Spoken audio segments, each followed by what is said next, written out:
capítulo 12 e o verso 17. Nós vamos apenas estudar esse verso de Apocalipse 12 e o verso 17. Acharam? Apocalipse capítulo 12 e o verso 17. E diz assim: E o dragão irou-se contra a mulher e foi fazer guerra ao resto da sua semente. O quem? Os que guardam os mandamentos de Deus e têm o testemunho de Jesus. Então hoje, nesta noite, nós iremos falar um pouco, baseado nesse versículo, sobre o povo de Deus. Então, todos nós sabemos que a palavra de Deus nos informa que muitos são chamados e poucos escolhidos. Como eu falei para vocês logo no início, que cada um de nós estamos aqui porque cada um de nós fomos escolhidos por Deus, fomos chamados por Deus para desempenhar uma função. Aqui, por exemplo, está se referindo a 3 pontos importantes: o dragão, a mulher e a semente. O dragão simboliza quem? Satanás. Qual é a sua função? Como está aqui nos versos, de perseguir, que acusa os seus danos, que acusa a igreja, que acusa a membresia. E ele também é considerado o quê? O pai da mentira. Então nós vimos aqui que o dragão simboliza Satanás. Dragão é símbolo de força, de poder, podemos assim dizer. E a mulher representa o quê? A igreja. Mostra o quê? Que a mulher é a igreja. Então vocês viram aqui que o que o inimigo foi fazer com a igreja? Perseguir. E nós representamos, que a mulher representa a igreja. E não é diferente, em pleno século XXI, que o inimigo continua perseguindo a igreja e vai continuar perseguindo a igreja até Jesus voltar. Esse é o seu trabalho, de tentar impedir o nascimento de um novo grupo, o nascimento de uma igreja. Esse é o seu trabalho. Por quê? Porque ele sabe que se você, como membro de uma igreja, o membro dessa igreja, se dirigir para alguém, pregando a palavra de Deus, anunciando as boas novas, ele sabe que vai perder mais um no seu reino. Então ele vai fazer de tudo para poder impedir. Você já deve ter dado estudos para alguém, sabe quando chega na metade, quando chega no final, o que a pessoa diz? Não quero. Outro desiste, não é assim? Outro vai em frente e sempre tem uma dificuldade. Já passaram por isso? Sempre tem uma dificuldade para poder se ministrar a palavra de Deus. Até nós mesmos que pregamos a palavra do Senhor, nós também encontramos dificuldade para poder chegar até o local, para poder estar no caminho. O inimigo ele faz de tudo para poder atrapalhar o bom andamento da obra de Deus. Mas aquilo que está determinado por Deus, aquilo que está planejado por Deus, ninguém tente frustrar, porque é Deus que está no controle. Então, pense bem nisso. A mulher, a igreja, ela vai ser sempre perseguida. E agora, o outro ponto importante que nós vemos aqui, fala sobre o quê? Sobre o resto da sua semente. Quem é o resto da sua semente? Os seus filhos, os membros da igreja. O remanescente, irmãos, ele é o povo especial de Deus, representando e cumprindo o quê? A sua missão. Por essa razão recebe o ódio do inimigo, a perseguição do inimigo, mas Deus protege de maneira especial e no fim nos salva. Todos nós sabemos que no período da igreja primitiva, depois de Jesus Cristo, o que foi que o inimigo fez? Uma perseguição implacável. Muitos cristãos daquela época perderam as vossas vidas. Os discípulos, apóstolos, também perderam as suas vidas aqui na terra, mas está guardado no pó da terra para amanhã da ressurreição, quando Jesus Cristo voltar. Por isso que Jesus disse: aquele que por amor a mim perder a sua vida, ganhará o quê? 100 vezes mais. Então, quando nós arduamente trabalhamos para o Senhor, como nós somos representantes dos céus aqui na terra, somos os ministros de Deus, somos os mensageiros de Deus, nós não vamos perder, nós vamos sempre ganhar. Por mais que o inimigo tente impedir, mas lembre-se de uma coisa: Deus ele está no controle, Deus ele está no comando. E quando Deus, a Bíblia fala que agindo Deus, quem impedirá? Agindo Deus, quem impedirá? Esse remanescente, eles defendem também o quê? Baseado na palavra de Deus, os mandamentos de Deus. O remanescente, ele guarda o quê? Os mandamentos de Deus, porque sabe que é o quê? Amado por Deus. Vamos lá em Apocalipse 14 e o verso 12. Apocalipse 14, o verso 12. O que está escrito aí? Aqui, santos, aqui estão os que guardam o quê? Os mandamentos de Deus e a fé em Jesus. O que nós aprendemos com esses dois versos que nós estamos lendo aqui? Primeiro, nós vemos que nós estamos debaixo de uma perseguição. Primeiro, nós vemos, irmãos, que o inimigo não vai dar trégua nenhuma com relação à igreja de Deus aqui na face da terra. Mas, mesmo assim, o povo de Deus ele é vencedor. Mesmo assim, o povo de Deus tem a vitória por intermédio de Cristo Jesus, porque defende-se a palavra verdadeira de Deus. Por isso que Jesus disse para os seus discípulos, olha, vocês vão ser os mensageiros, ide por todo o mundo pregar esse evangelho a toda criatura, nação, tribo e língua, e ensinando a guardar todas as coisas que vos tenho recomendado. Essa é a palavra do Senhor. Ele nos mostra o caminho para dar certo. Os seus 10 mandamentos não são um capricho, mas o que funciona, e, portanto, o resto é disfuncional. Hoje, no mundo religioso, nós ouvimos pessoas dizer que não há mais necessidade de obedecer à lei de Deus, porque a lei de Deus foi cravada na cruz do Calvário. Negativo. O que Jesus, que foi cravado na cruz do Calvário, são aqueles cerimoniais que eram feitos no passado, que todo cordeiro que era imolado, o sacrifício que era feito no santuário, era prefigurando quem? A vinda de Jesus. Era a vinda de Jesus que era prefigurada. Então, e próprio Jesus Cristo mesmo disse em Mateus capítulo 5, verso 17 até o verso 19, ele disse o seguinte, não cuideis que vinha birrogar a lei os profetas, mas venha o quê? Cumprir. E o verso 18 diante diz, qualquer um desses que ensinar ao contrário dos mandamentos de Deus, será o quê? Considerado mínimo no reino dos céus. Então entendemos isso, irmãos, que o conserto que Deus fez para o povo de Israel, segundo a palavra de Deus, é um conserto perpétuo. Porque Deus, ele não é homem que minta, Deus não é homem que muda. Deus, irmãos, ele está à frente de tudo e temos que entender que Jesus, ele é o centro de tudo na nossa vida. Mas a obra de Deus ainda não terminou. A obra de Deus, ela não terminou, ela vai está continuando e vai terminar no dia que Jesus Cristo voltar. Que vai levar todos os seus salvos para a eternidade. Só um minutinho, por favor.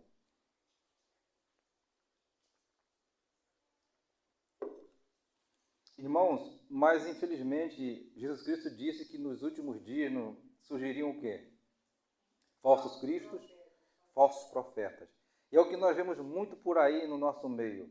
Pessoas se vestindo de ovelhas, mas por dentro são o quê? Lobos devoradores. Usurpam da gordura das ovelhas, se enriquece com falsas teorias, mostrando para as pessoas vantagens que Deus dá, que você vai ter isso. Irmãos, Deus, na palavra de Deus nos ensina que Deus oferece uma coisa para nós, é o quê? A salvação. Essa é garantida. E ele mesmo disse o quê? Buscai em primeiro lugar o quê? O reino de Deus e a sua justiça, e depois todas as outras coisas serão o quê? Acrescentadas. Então nós temos que em primeiro lugar buscar a presença de Deus. Não ficarmos preocupados se vai acontecer um milagre na minha vida, na minha família, não importa, irmãos. Não importa, nós temos que, em primeiro lugar, buscar a Deus. Por isso que ele disse aqui no verso, Apocalipse 14, verso 12, que diz o quê? Aqui está a paciência dos santos. O que quer dizer isso? Nós temos que ter paciência e saber aguardar no Senhor. Não andarmos conforme folha seca que é arrastada pelo vento e por qualquer lugar que mostra, que acha que nós vamos ter benefícios. Não. Ele, então, irmãos, que disse que as Escrituras testificam de Jesus. Muitas pessoas hoje, eles desdenham dos mandamentos de Deus, dizendo que já não há mais necessidade. Então, irmãos, se numa casa não tiver regras, não tiver princípios, o que vai ter ali? Por que Deus pediu que Moisés subisse no Monte Sinai para ali passar os 10 mandamentos? Foi Moisés que escreveu os mandamentos? Não. Quem foi que escreveu? O próprio Deus. Se ele escreveu, porque já existia. E quem foi que guardou os mandamentos de Deus? Adão e Eva.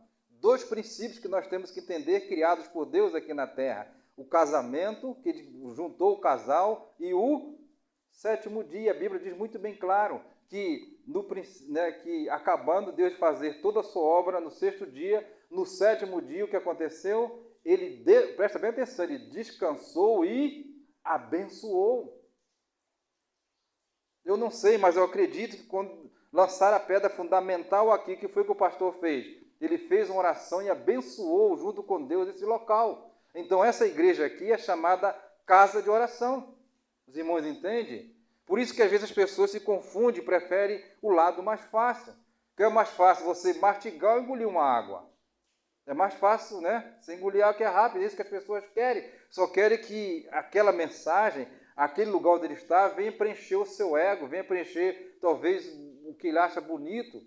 Mas, irmãos, nós temos que seguir com a palavra de Deus. Por quê? Porque quando o povo de Israel saiu do Egito e começou a caminhar para o deserto, a promessa de Deus é que eles iriam para onde? Para a terra prometida. E eles seriam o quê? Uma grande nação. E uma grande nação tem que ter o quê? Princípios. Tem que ter regras, tem que ter leis. Então foi por isso que Deus pediu que Moisés subisse do Monte Sinai e ali Deus passou para o seu povo o seu caráter. Primeiro mandamento até o quarto é o quê? Amar a Deus sobre todas as coisas. Do quinto em diante é o amor ao próximo. É isso que Jesus falou. Desse resumo depende o quê? Toda a lei, os profetas. Mas vem os homens que se dizem intelectuais, vem os falsos profetas que se dizem bacharel não sei de quê, e começam a ensinar para o povo algo errado. E por isso que Jesus Cristo disse em São Mateus capítulo 7, vamos ler lá junto comigo, Mateus capítulo 7, abro lá, Mateus capítulo 7, o verso 21 até o verso 23. Mateus capítulo 7, do verso 21 até o verso 23. O que está escrito aí? Nem todo, Mateus capítulo 7, do verso 21 até o verso 23. Nem todo que me diz Senhor, Senhor, entrará onde? No reino dos céus, mas aquele que faz o quê? A vontade de meu Pai que está nos céus. Muitos me dirão o quê? Naquele dia, Senhor, Senhor, não profetizamos nós em teu nome? E em teu nome não expulsamos demônios? E em teu nome não fizemos muitas maravilhas? Qual vai ser a resposta de Deus mediante essa pergunta que vão fazer? Qual é? Então lhes direi abertamente, claro, né? Nunca vos conheci, apartai-vos de mim, vós que praticais a iniquidade. Esses versos aqui, irmãos, não está se referindo aos ímpios lá fora, está se referindo àqueles que se diz o povo do Senhor, ou até mesmo nós mesmos, que não procuramos fazer a vontade de Deus. É o pregador que está falando? É a palavra de Deus, irmão. Então, se está escrito, vamos ficar com quem? Comigo que estou falando? Não, é ficar com o que Deus escreveu, com o que está escrito. Então, nós não podemos distorcer em hipótese alguma, irmãos. O testemunho de Jesus, o povo remanescente, ou seja, o resto de seus filhos, se caracteriza por sua obediência aos mandamentos de Deus. E a posse do testemunho de Jesus Cristo é o quê? O espírito de profecia. Então, irmãos, nós temos um caminho a seguir. Nós, como povo remanescente, nós temos uma mensagem a transmitir. Podemos perceber que existe um grupo de filhos da mulher que guarda os mandamentos de Deus e tem o testemunho de Jesus. Então, evidentemente, nem todos os filhos da mulher apresentam essas duas características. Mas as pessoas dizem assim, mas eu sou filho de Deus, eu amo a Deus. Você ama a Deus? Será que você realmente ama a Deus? Vamos ver o que Jesus diz. João 14, verso 15. Vamos lá, João 14, verso 15. João capítulo 14 e o verso 15. O que diz aí? O que Jesus Cristo diz aí? João 14, verso 15. Se me amas, se me amardes, guardareis o quê? Os meus mandamentos. É muito simples você chegar para uma pessoa e dizer que ama ela. É muito simples o marido ou a esposa dizer para ambos dizer que amam. E depois? Vai trair? Vai deixá-la? Não vai ajudar? falar é fácil. Agora, ser realmente o que a palavra de Deus diz que nós devemos ser, aí muitos acham difícil, porque sempre colocam obstáculos. Então, irmãos, Deus diz, se eu amo a Ele, se eu amo a Deus, nós devemos guardar os mandamentos de Deus. Aonde quer que nós estejamos, vários filhos de Israel foram levados cativos para a Babilônia no tempo de Nabucodonosor, mas 4 deles foram fiéis a Deus. Quem foram? Daniel e os 3 jovens. Entende? Daniel, Sadraque, Mesaque e Abednego, eles foram o quê? Fiéis a Deus. Eles manteram os seus princípios como cristão. Eles não mudaram o seu comportamento. Mas às vezes eu, como cristão, no lugar onde eu estou, às vezes eu quero mudar o meu comportamento. Não deva ser assim. Quando Jesus Cristo disse para os seus discípulos, olha, vós sois as minhas testemunhas, tanto em Jerusalém como em Samaria, na Judéia, aonde quer que vocês estejam, vós sois as minhas testemunhas. Amém, irmão? Nós somos testemunhas de Deus. Por isso que Jesus Cristo disse que nós somos a luz, e essa luz ela tem que brilhar. Não importa o que os outros falem, não importa se alguém diga que aonde você está congregando, seja aqui na igreja, que é assim, que vários provérbios que falam com relação à igreja de Deus, não importa. Os discípulos no passado, os apóstolos, eles foram chamados também de seita religiosa. E às vezes as pessoas ficam preocupadas, as pessoas ficam com medo. Nós não devemos ter medo, irmãos, de ser fiéis a Deus. Nós não devemos nos ocultar, ou nós somos ou não somos. A própria palavra de Deus mesmo diz, é sim, sim, não, não. Passando disso, é procedência maligna. Nós não podemos ficar preocupados com o que os outros pensem. Algumas pessoas, eles acham assim, de fato, você tem razão, a minha igreja é fria, a minha igreja faz só aquele... Irmãos, engana-se. Quem cura é Deus. Aqui são 4 paredes, aqui é o cimento.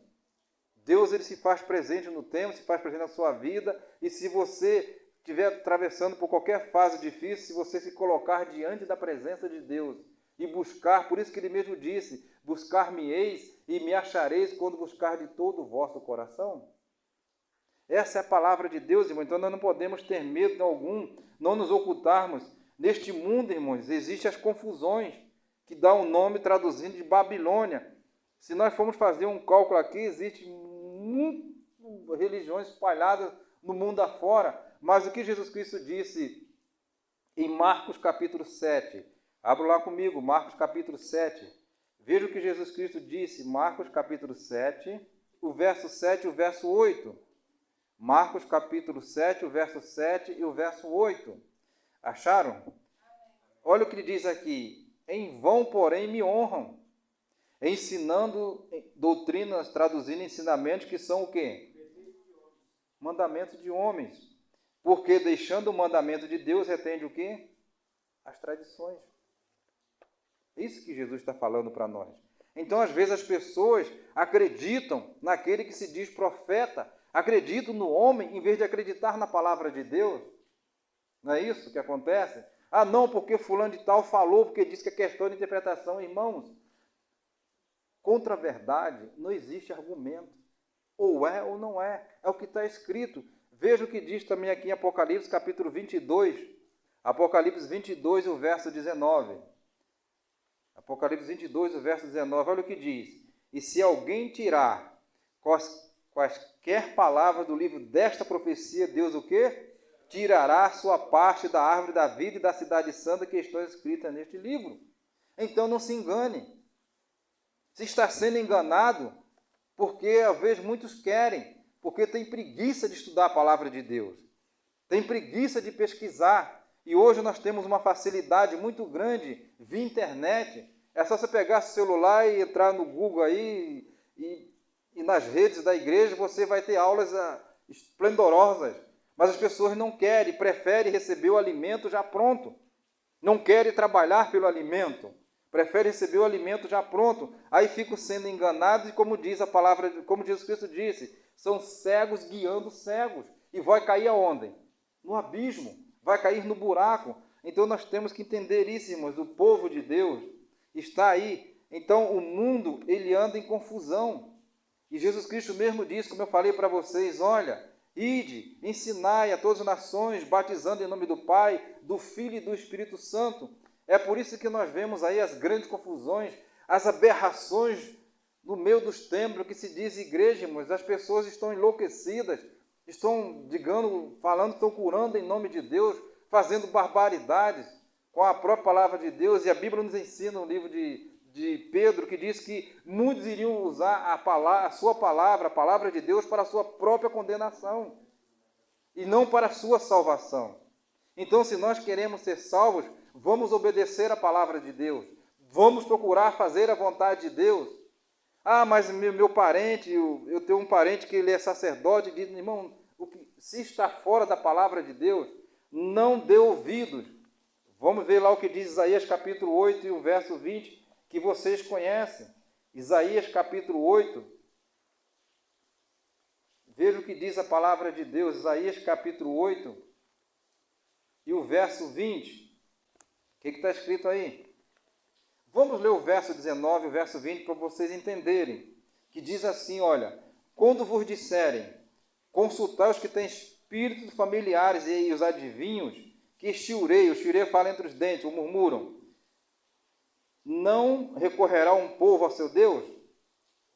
A favor dos vivos interrogar-se os mortos? Verso 20, a lei, o quê? E ao testemunho, se eles não falarem segundo esta palavra, nunca verão a alva. Por isso que Jesus Cristo disse, muitos naquele dia me dirão, Senhor, Senhor, nós expulsamos o demônio, vemos maravilhas. Irmãos, cura não quer dizer fé. O inimigo também tem poder para isso. Ah, pregador, você está falando demais. O que foi que aconteceu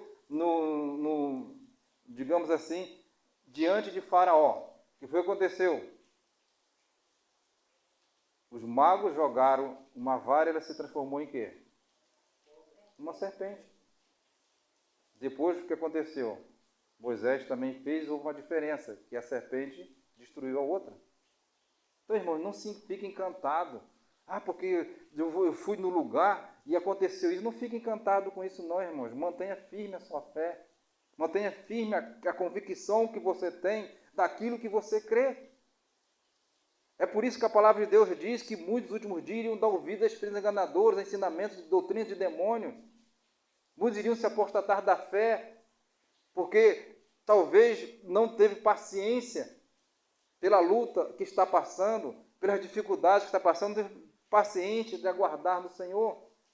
E a palavra de Deus nos ensina que nós devemos ser perseverantes na tribulação, porque a Bíblia mesmo nos ensina que talvez o que estejamos passando é passageiro, e Deus mesmo disse que não vai ter provações além do que nós não podemos suportar, porque Ele sabe até onde eu posso ir, Ele sabe até onde eu posso chegar, mas muitos querem atropelar aquilo que Deus falou. E lembre-se sempre de uma coisa, Deus não muda, Deus não mente, Deus permanece o mesmo ontem e hoje será eternamente.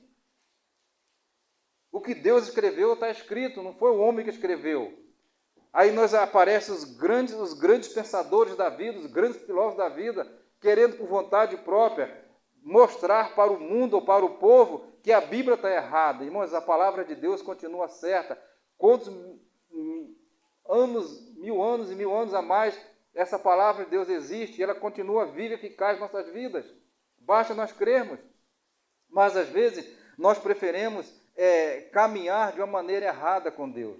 E não deva ser assim, porque nós somos um povo, e esse povo chamado remanescente, eles foram levantados por Deus para mostrar para o mundo que os mandamentos de Deus continuam em vigência até Jesus Cristo voltar. Estou falando demais? Isaías, de novo, capítulo 66. Vamos lá, Isaías capítulo 66. Olha o que diz aqui a palavra de Deus, Isaías capítulo 66, e o verso 23. Isaías capítulo 66, o verso 23. E será o quê? Que desde uma festa da lua nova até a outra, e desde um sábado até outro virá o quê? Toda a carne adorar perante mim, diz o Senhor. Já aqui falando da nova terra. Então os mandamentos de Deus, eles continuam vivos e eficazes, mas Deus não muda. Por isso que Jesus Cristo disse, Eu não vim abolir, eu vim cumprir. Mas as pessoas têm capacidade de interpretar e às vezes mudar, como vocês sabem muito bem disso, mudar aquilo que foi estabelecido por Deus. E eu, às vezes, como membro da igreja de Deus, eu caio nesse encanto.